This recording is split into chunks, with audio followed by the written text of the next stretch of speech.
So, mga kananay, ayaw magpababa. Oh, tingnan mo. Ayaw magpababa. Oh, tawa-tawa pa ikaw. Oh, ang likot pa niyan. Binaba mo umiiyak, kaya tuloy, oh, sali ko siya sa pagluluto. Magluluto ako ng ginisang sayote. Kaya mag-gloves ako kasi di ba? Madikit. Tapos, habang nagluluto ako, nanonood ako. May kita din dito. Kikita ka sa sa panonood. Tahimik si Kotaro kapag katabi ko siya. O, tingnan mo ngayon. Pag sa harap kasi, inaagaw niya yung ginagawa ko. Kaya sa likod ko siya ginawa. Oh.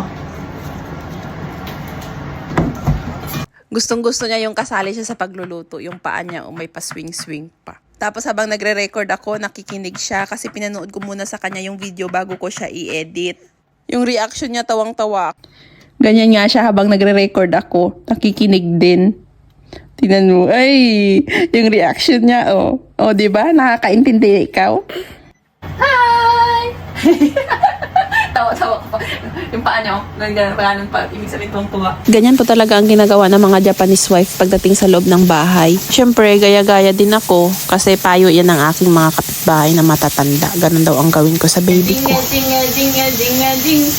Pagluluto, paglalaba lang naman guys ang ginagawa ko sa bahay. Tapos kakain, tapos naglilinis ako once a week lang talaga ng buong bahay. Pagkatapos yung sala lang namin yung araw-araw kasi nga ginagapangan ng anak ko.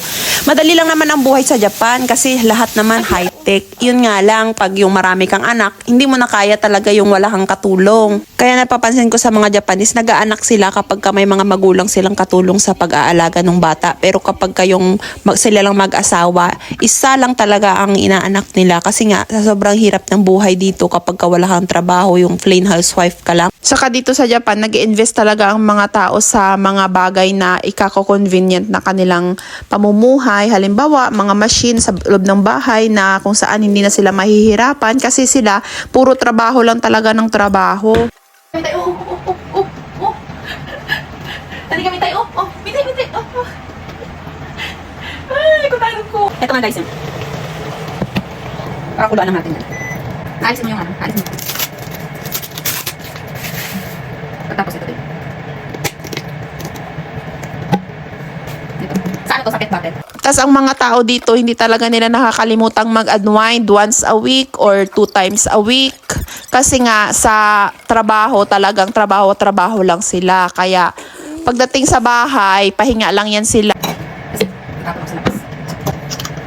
my God.